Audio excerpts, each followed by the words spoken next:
வணக்கம் ரசிகர்களே, இந்த வீடியோவில் நம்ம 1993ஆம் ஆண்டின் டாப் 10 திரைப்படங்கள் தான் பார்க்க போகிறோம். 1993 வருஷம் பார்த்தீங்கன்னா சூப்பர் ஹிட் படங்கள் குறைச்சலாக தான் இருக்குது. பிளாக் பஸ்டர் படங்கள் ரொம்பவே குறைச்சலாக தான் இருக்குது. ஆனால் ஹிட் படங்கள் நிறையவே இருக்குது. இருந்தாலும் நம்ம ஒரு அனலைசிஸை போட்டு டாப் 10 திரைப்படங்கள் கவுண்ட் டவுனை ரெடி பண்ணியாச்சு. நான் ஒவ்வொரு வீடியோலையும் சொல்லிட்டு தான் இருக்கேன் நம்ம டாப் 10 எதன் அடிப்படையில் இருக்குன்னு சொல்லிட்டு. ஆனால் நிறைய பேர் வந்து இதை பாக்ஸ் ஆஃபீஸ் ரேஞ்சிலேயே பார்க்குறீங்க. நம்ம டாப் 10 கவுண்ட் டவுன் பார்த்தீங்கன்னா box office collection countdown கிடையாது, அதே மாதிரி டாப் ரேட்டிங் கவுண்ட் டவுனும் கிடையாது, அதே மாதிரி சிறந்த படங்களின் கவுண்ட் டவுனும் கிடையாது. இது நிறைய பேர் கேட்டகரியே புரிஞ்சிக்காமல் வந்து கமெண்ட் பண்ணுறீங்க, அதனால தான் இதை சொல்ல வேண்டியிருக்கு. அதாவது top 10 hit movies countdown தான் நம்ம பண்ணிக்கிட்டு இருக்கோம். ஒரு திரைப்படத்தோட வெற்றின்றது எந்த வகையிலெல்லாம் கணிக்கப்படுதோ அது எல்லாத்தோட பர்சன்டேஜையும் ஒன்று சேர்த்து அந்த 100 படத்துலேருந்து ஒரு 10 படங்களை செலக்ட் பண்ணியிருக்கேன். அந்த 10 படங்களுக்கும் பார்த்தீங்கன்னா ஒரு கவுண்ட் டவுன் கொடுத்துருக்கேன். சேம் டைம் வந்து பார்த்தீங்கன்னா இந்த டாப் 10 கவுண்ட் டவுன்லேருந்து 100லே சில படங்கள் மிஸ் ஆகும். ஸோ அது பார்த்தீங்கன்னா செகண்ட் கேட்டகரிக்கு தான் கொண்டு போகணும். எல்லாத்தையும் நம்ம டாப் 10ல் திணிக்கக்கூடாது. நான் சொல்கிற விஷயத்தை புரிஞ்சவங்க கண்டிப்பாக லைக் பண்ணுவீங்க, புரியாதவங்க தயவு செஞ்சு தெரிஞ்சுக்கிங்க. தேவையில்லாமல் கண்டென்ட்டே புரியாமல் வந்து கமெண்ட் பண்ணிக்கிட்டு இருக்காதீங்க. சரி, ஓகே நண்பா, இப்போ நம்ம 1993ஆம் வருடத்தின் டாப் 10 மூவிஸ் கலெக்ஷனை பார்த்துருவோமா?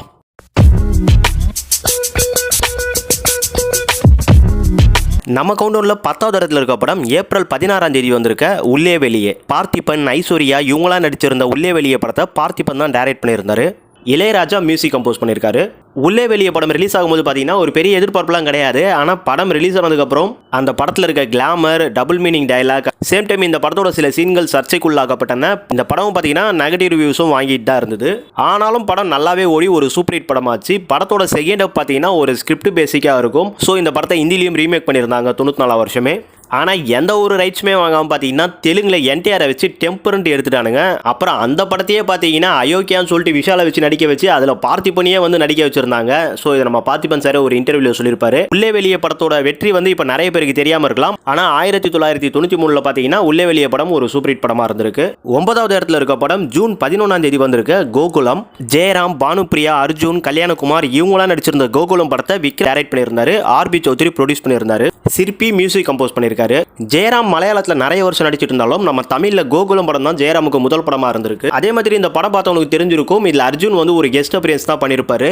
கோகுலம் படத்தோட முழு கதையும் பார்த்தீங்கன்னா பானுப்பிரியா மேலே தான் இருக்கும். சொல்லப்போனால் இந்த படம் ஒரு ஹீரோயின் சப்ஜெக்ட்ன்றே சொல்லலாம். கோகுலம் படம் ஒரு நல்ல ஃபீல் குட் மூவியாக இருக்கும். அது மட்டும் இல்லாமல் இந்த படம் பார்த்தீங்கன்னா அன்னைக்கு டைமில் நல்லாவே ஓடி படம் ஒரு சூப்பர் ஹிட் படமாகவும் இருக்குது. நம்ம கவுண்டவுனில் 8வது இடத்துல இருக்க படம் ஜூன் மாதம் 24ஆம் தேதி வந்திருக்க உழைப்பாளி. ரஜினிகாந்த், ரோஜா, ராதா ரவி இவங்களாம் நடிச்சிருந்த உழைப்பாளி படத்தை பி வாசு டைரக்ட் பண்ணியிருக்காரு. இளையராஜா சாங்க்கு மியூசிக் போட்டிருக்காரு. பேக்ரவுண்ட் ஸ்கோர் பண்ணது கார்த்திக் ராஜா. உழைப்பாளி படத்தை விஜயா கம்பைன்ஸ் மூலமா பி வெங்கட்ராம ரெட்டி ப்ரொடியூஸ் பண்ணியிருக்காரு. உழைப்பாளி படம் 93ஆம் வருஷத்தில் நல்லாவே ஓடி படம் சூப்பர் ஹிட் படமாக இருந்திருக்கு. ரஜினிகாந்த் படனாலே வந்து நல்லா ஓடிடும். சேம் டைம் கலெக்ஷனும் பார்த்தீங்கன்னா டாப்ல தான் இருக்கும். இருந்தாலும் படத்துக்கு ஆடியன்ஸோட எக்ஸ்பெக்ட் எப்படின்னு கேட்டீங்கன்னா வழக்கமான ஒரு ரஜினி படம் அப்படின்ற மாதிரி தான் இருந்தது. அது உண்மையும் கூட தான். படம் பார்த்தவங்களுக்கு எல்லாருக்கும் தெரிஞ்சிருக்கும். வேலைக்காரன், பணக்காரன், உழைப்பாளி, இதுக்கப்புறம் முத்து, அதுக்கப்புறம் அருணாச்சலம், இந்த எல்லா படத்துலையும் பார்த்தீங்கன்னா ரஜினி ஏழையா இருப்பாரு. ஆனால் அவரை சுற்றி இருக்க அத்தனை சொத்துக்கும் அவர் தான் சொந்தக்காரராக இருப்பாரு. இதுதான் இந்த படத்துங்களோட ஒன்லைன் ஸ்டோரி. ஆனால் எல்லா படத்துலையும் பார்த்தீங்கன்னா ஒவ்வொரு திரைக்கதை வச்சு எல்லா படத்தையும் ஹிட்டும் ஆக்கியிருக்காங்க. ஸோ இந்த மாதிரி ஒரே கதையம்சம் உள்ள படமாக இருந்தாலும் உழைப்பாளி படம் கலெக்ஷனில் நிறையவே பர்சன்டேஜ் வாங்கியிருக்கிறதுனால நம்ம கவுண்டவுனில் 8வது இடத்துல இருக்கு. நம்ம கவுண்டவுனில் 7வது இடத்துல இருக்க படம் ஜனவரி 14ஆம் தேதி வந்திருக்க சின்ன மாப்பிள்ளை. பிரபு, சுகன்யா, ராதா ரவி, விசு இவங்களாம் நடிச்சிருந்த சின்ன மாப்பிள்ளை படத்தை சந்தான பாரதி டைரக்ட் பண்ணியிருந்தாரு. அம்மா கிரியேஷன்ஸ் பேனரில் டி சிவா ப்ரொடியூஸ் பண்ணியிருக்காரு. இந்த படத்தோட ஸ்டோரி பார்த்தீங்கன்னா பி கலைமணி பண்ணியிருக்காரு. இந்த படத்தோட டயலாக் வந்து கிரேசி மோகன் பண்ணியிருக்காரு.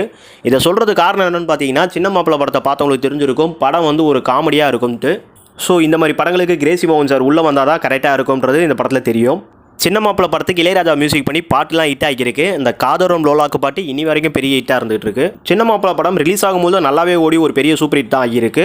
இன்றைக்கி நம்ம டிவியில் போட்டாலும் படத்தை வந்து கொஞ்சம் சலிக்காமல் பார்க்கலாம். படம் நல்லா தான் போயிட்டு இருக்கும். இந்த படத்தோட வெற்றிக்கு இன்னொரு சான்று சொல்லணும்னு பார்த்தீங்கன்னா தெலுங்குல இந்த படத்தை சின்ன அல்லுடன் 93 ரிலீஸ் பண்ணியிருக்காங்க. இந்தியில் கூலி நம்பர் 1ன்னு சொல்லிட்டு கோவிந்தா வச்சு 1995 ரிலீஸ் பண்ணியிருக்காங்க. கூலி நம்பர் 1 படம் கோவிந்தாக்கு பெரிய ஹிட் ஆகியிருக்கு. எந்த அளவுக்கு ஹிட் ஆகிருக்குன்னு பார்த்தீங்கன்னா இதுக்கப்புறம் ஹீரோ நம்பர் 1, ஆன்டி நம்பர் 1, அன்னாரி நம்பர் 1, பேட்டி நம்பர் 1 இப்படின்னு சொல்லிட்டு நம்பர் 1 ஒரு 5 படம் கிட்ட நடிச்சிருக்காரு. ஸோ அந்த அளவுக்கு இந்த படம் ஹிட் ஆகியிருக்கு ஹிந்தியில். அதுக்கப்புறம் 1999 கூலிராஜான்னு சொல்லிட்டு கன்னடத்தில் ரிலீஸ் ஆகியிருக்கு.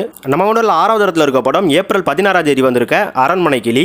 ராஜ்கிரண், அகானா, காயத்ரி இவங்களாம் நடிச்சிருந்த அரண்மனை கிளி படத்தை இந்த படத்தை ராஜ்கிரண் கதை எழுதி டைரக்ட் பண்ணியிருக்காரு. அது மட்டும் இல்லாமல் ராஜ்கிரண் டைரக்ட் பண்ண முதல் படம் அரண்மனை கிளி தான். இந்த படத்துக்கு ராஜ்கிரண் தான் ப்ரொடியூஸும் பண்ணியிருக்காரு. அரண்மனை கிளி படத்தை இளையராஜா தான் மியூசிக் கம்போஸ் பண்ணியிருக்காரு. இளையராஜா மியூசிக்கில் எல்லா பாட்டும் பெரிய ஹிட் ஆகியிருக்கு. அந்த டைமில் கிராமத்து சப்ஜெக்ட்டுக்குலாம் பார்த்தீங்கன்னா ஒரு பெரிய வரவேற்பு இருந்தது. ஸோ அதனால் அரண்மனை கிளி படம் பார்த்தீங்கன்னா மக்கள் மத்தியில் நல்லாவே எதிர்பார்க்கப்பட்டு படம் ஒரு சூப்பர் ஹிட் படமாக இருக்குது. நம்ம கவுண்டரில் 5வது இடத்துல இருக்க படம் ஏப்ரல் 16 வந்திருக்க பொன்னுமணி. கார்த்திக், சௌந்தர்யா, சிவகுமார் இவங்களாம் நடிச்சிருந்த பொன்னுமணி படத்தை ஆர்வி உதயகுமார் டைரக்ட் பண்ணியிருக்காரு. இளையராஜா மியூசிக் கம்போஸ் பண்ணி பாட்லாம் ஹிட் ஆகியிருக்கு. சௌந்தர்யாவுக்கு பொன்னுமணி படம் தான் தமிழில் முதல் திரைப்படமாக இருந்திருக்கு. எப்பவுமே ஆர்வி உதயகுமாரோட கதைகள்லாம் பார்த்தீங்கன்னா நல்லாவே பண்ணிக்கிட்டு இருப்பார். சேம் டைம் கார்த்திக்கும் ஆர்வி உதயகுமாருக்கும் பார்த்தீங்கன்னா ஒரு கெமிஸ்ட்ரி இருந்தது. ஸோ அது இந்த படத்துலையும் ஒர்க் அவுட் ஆகியிருந்தது நல்லாவே. அதனால் பொன்னுமணி படம் ஒரு 100 நாளைக்கு மேலே ரொம்பவே நல்லா ஓடி ஒரு பெரிய சூப்பர் ஹிட் படமாக இருக்குது. நம்ம கவுண்டரில் 4வது இடத்துல இருக்க படம் நவம்பர் மாதம் 13 வந்திருக்க கிழக்கு சிமையிலே. விஜயகுமார், ராதிகா, நெப்போலியன், பாண்டியன், விக்னேஷ் இவங்களாம் நடிச்சிருந்த கிழக்கு சிமையிலே படத்தை பாரதி ராஜா டைரக்ட் பண்ணியிருந்தாரு. எஸ் தானு ப்ரொடியூஸ் பண்ணியிருக்காரு. கிழக்கு சிமையிலே படத்துக்கு மியூசிக் போட்டது ஏஆர் ரகுமான். எனக்கு தெரிஞ்சு கிழக்கு சிமையிலே படத்துக்கு அப்புறம் தான் இளையராஜா மவுசு குறைய ஆரம்பிச்சதுன்னு நினைக்கிறேன். ஸோ அந்த அளவுக்கு பார்த்தீங்கன்னா ஏஆர் ரகுமான் இந்த படத்துக்கு பாட்டாகட்டும், படத்தோட பேக்ரவுண்டு ஸ்கோர் ஆகட்டும் பின்னி பிச்சு எடுத்திருப்பாரு. மியூசிக்கில் இதுக்கப்புறம் நான் தான் கிங்குன்னு சொல்கிற அளவுக்கு. சரி, ஓகே, இப்போ நம்ம படத்தை பற்றி பார்த்துருவோம். கிழக்கு சிமையிலே படம் வந்து பாசமலர் 40-50 வருஷத்துக்கு முன்னாடி வந்த பாசமலர் படத்துக்கு அப்புறம் இந்த ஒரு படம் தான் தங்கச்சி அண்ணன் சென்டிமெண்ட்டுக்கு ஒரு சூப்பர் படம் அப்படிங்கிற ஒரு பெரிய பேரை வாங்கி கொடுத்துருக்கு. அது மட்டும் இல்லாமல் கிழக்கு சிமையிலே படத்தை விமர்சன ரீதியாக பல பேர் பாராட்டியிருக்காங்க. நிறைய பாசிட்டிவ் ரிவ்யூஸ் வாங்கியிருக்கு. இந்த படம் ரிலீஸ் ஆன டைம்லேயும் பார்த்தீங்கன்னா ரொம்பவே நல்லாவே ஓடி ஒரு பெரிய சூப்பர் ஹிட் ஆகியிருக்கு. படம் ஒரு பிளாக் பஸ்டர் ரேஞ்சில். நம்ம கவுண்டரில் 3வது இடத்துல இருக்க படம் பிப்ரவரி 18 வந்திருக்க எஜமான். ரஜினிகாந்த், மீனா, நெப்போலியன் இவங்களாம் நடிச்சிருந்த எஜமான் படத்தை ஆர்வி உதயகுமார் டைரக்ட் பண்ணியிருந்தாரு. ஏவிஎம் ப்ரொடக்ஷனில் சரவணன், குகன், பாலசுப்ரமணியம் ப்ரொடியூஸ் பண்ணியிருந்தாங்க. இந்த படத்தை இளையராஜா மியூசிக் கம்போஸ் பண்ணி பாட்டெலாம் ஹிட் ஆகியிருக்கும். அன்புள்ள ரஜினிகாந்த் படத்தில் குழந்தை நட்சத்திரமா மீனா வந்து ரஜினி கூட நடிச்சிருந்ததுனால எஜமான் படத்தில் மீனா கூட நடிக்கிறதுக்கு பெரிய தயக்கமே காட்டினார் ரஜினி. ஆனால் அதுக்கப்புறம் பார்த்தீங்கன்னா ரஜினி மீனா கெமிஸ்ட்ரி நல்லா ஒர்க் அவுட் ஆகி இப்போ லேட்டஸ்ட்டாக வரப்போகிற அண்ணாத்த படத்தில் 6வது முறையாக ரஜினியும் மீனாவும் சேர்ந்து நடிச்சிருக்காங்க.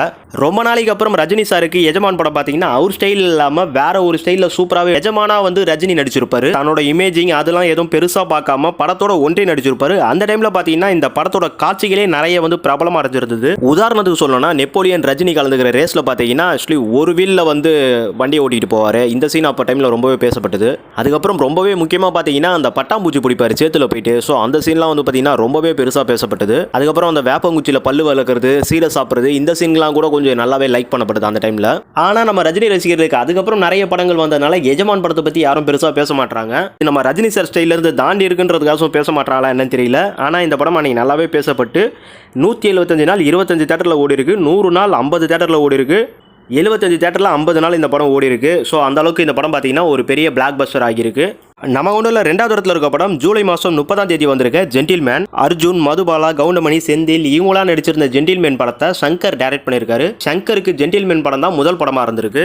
ஜென்டில்மேன் படத்தை கேடி குஞ்சுமோன் ப்ரொடியூஸ் பண்ணியிருக்காரு மிகப்பெரிய பொருட்செலவில். இந்த படத்துக்கு ஏஆர் ரகுமான் மியூசிக் கம்போஸ் பண்ணியிருக்காரு. பாட்டி எல்லாம் பெரிய ஹிட் ஆகியிருக்கு. சினிமாட்டோகிராஃபராக பார்த்தீங்கன்னா ஜீவா இருந்திருக்காரு. ஜீவாக்கு இதுதான் தமிழில் முதல் படமாக இருந்திருக்கு. இந்த ஜீவான்றவர் தான் பார்த்தீங்கன்னா தமிழில் 12B படத்தை டைரக்ட் பண்ணியிருந்தாரு. தாம் தூம் படம் டைரக்ட் பண்ணிட்டு இருக்கும்போதே இறந்து போயிட்டாரு. ஜென்டில்மேன் படம் வந்து பொதுவாக ஒரு ராபின்ஹுட் கதையாக பார்க்கப்பட்டாலும் படத்தோட மேக்கிங் அண்ட் பிரம்மாண்டம் வந்து பார்த்தீங்கன்னா பெரிய லெவலில் ஹிட் ஆகியிருக்கு. இருந்தாலும் ஜென்டில்மேன் படத்துக்கு தியேட்டர் ரன்னிங் கம்மி தான், 100-150 நாள் தான் ஓடி இருக்கும். கலெக்ஷன் நல்ல கலெக்ஷன் தான். பட்ஜெட் அதிகமான பட்ஜெட்டாக இருந்தாலும் லாபகரமான படம் தான். இன்றைக்கும் ஜென்டில்மேன் நிறைய பேருக்கு பிடிச்ச படமாக இருக்கும். டிவியில் போட்டாக்கா உட்காந்து பார்ப்போம், படம் ஃபுல்லாக போர் அடிக்காமல் போகும். சேம் டைம் நம்ம தமிழ்நாட்டிலேயே நம்பர் 1 டைரக்டராக இருக்க சங்கரோட முதல் படம். இவ்வளோ பெருமை இருக்க ஜென்டில்மேன் படத்துக்கு 2வது இடம் கொடுத்ததுக்கான காரணம் என்னன்னு பார்த்தீங்கன்னா 1993 வருஷம் நிறையவே ரெக்கார்ட் பண்ணி நிறைய மக்கள் வந்து தியேட்டருக்கு இழுத்த ஒரு படம் இருக்குது. அந்த படம் முதலிடத்தை கெட்டியமாக பிடிச்சிக்கிட்டு இருக்கு. சரி, ஓகே நண்பா, முதலிடத்தில் இருக்க அந்த படம் என்னன்றதை பார்த்துருவோமா? நம்ம கவுண்டரில் முதலிடத்தை பிடிச்சிருக்க படம் ஜனவரி 14 வந்திருக்க வால்டர் வெற்றிவேல். சத்யராஜ், சுகன்யா, ரஞ்சிதா இவங்களாம் நடிச்சிருந்த வால்டர் வெற்றிவேல் படத்தை பி வாசு டைரக்ட் பண்ணியிருக்காரு. இந்த படத்துக்கு இளையராஜா மியூசிக் கம்போஸ் பண்ணியிருக்காரு. வால்டர் வெற்றிவேல் படத்தை இப்போலாம் டிவியில் நிறைய போகிறது கிடையாது. ஸோ அதனால் அந்த படத்தை பற்றி நிறைய பேருக்கு தெரிஞ்சிருக்க வாய்ப்பு இல்லை. ஆனால் 1993 இந்த படம் ரிலீஸ் ஆகும்போது பார்த்தீங்கன்னா ஒரு பெரிய வெற்றி அடைஞ்சிருக்கு. அதாவது போட்ட தேட்டர் எல்லாத்துலேயும் பார்த்தீங்கன்னா ஹவுஸ்ஃபுல்லாக ஓடி இருக்கு. இந்த படத்தோட டோட்டல் ரன்னிங் டே பார்த்தீங்கன்னா 250 நாளைக்கு மேலே இருந்திருக்கு. அது மட்டும் இல்லாமல் வால்டர் வெற்றிவேல் படம் தான் சத்யராஜோட டாப் கிராசிங் படத்தில், அதாவது அதிகமாக வசூல் பண்ண படத்தில் இந்த படம் தான் முதலிடம் இருந்துகிட்டு இருக்கு சத்யராஜோட லைஃப் ஹிஸ்ட்ரியில். சேம் டைம் வால்டர் வெற்றிவேல் படம் ரிலீஸ் ஆன டைமில் நிறையவே பாசிட்டிவ் ரிவ்யூஸ் வாங்கியிருக்கு. நிறைய மக்களுக்கு இந்த படம் பிடிச்சும் போயிருக்கும். ஏன்னா கூட இருந்த தம்பியை தான் அத்தனை வேலை பார்க்குறான், ஸோ அவனை அண்ணன் வந்து தண்டிக்கிறான் அப்படிங்கிறலாம் கொஞ்சம் நல்லாவே அந்த டைமில் பேசப்பட்டது. வால்டர் வெற்றிவேல் படம் 93 வருஷம் ரிலீஸ் ஆகும்போது பார்த்தீங்கன்னா ஒரு பெரிய பிளாக் பஸ்டர் படமாக இருந்திருக்கு. தேட்டர்லேயும் நிறைய நாள் ஓடி இருக்கு, நிறைய பாசிட்டிவ் கமெண்ட்ஸும் வாங்கியிருக்கு. ஸோ இந்த படத்தை நான் முதலிடம் கொடுத்ததுக்கு 19 கிட்ஸாக இருந்தீங்கன்னா கண்டிப்பாக உங்களுக்கு தெரிஞ்சிருக்கும். வால்டர் வெற்றிவேல் படத்துக்கு ஏன் முதலிடம் கொடுத்துருக்கன்ட்டு. ஓகே நண்பா, 1993 வருடத்தின் டாப் 10 திரைப்படங்களை ஒரு வழியாக முடிச்சாச்சு. உங்களுக்கு இந்த கவுண்டவுன் பிடிச்சிருக்கும்னு நம்புகிறேன். இதோட உங்களை அடுத்த வீடியோவில் வந்து பார்க்குறேன். தேங்க்யூ ஃபார் வாட்சிங். பாய்.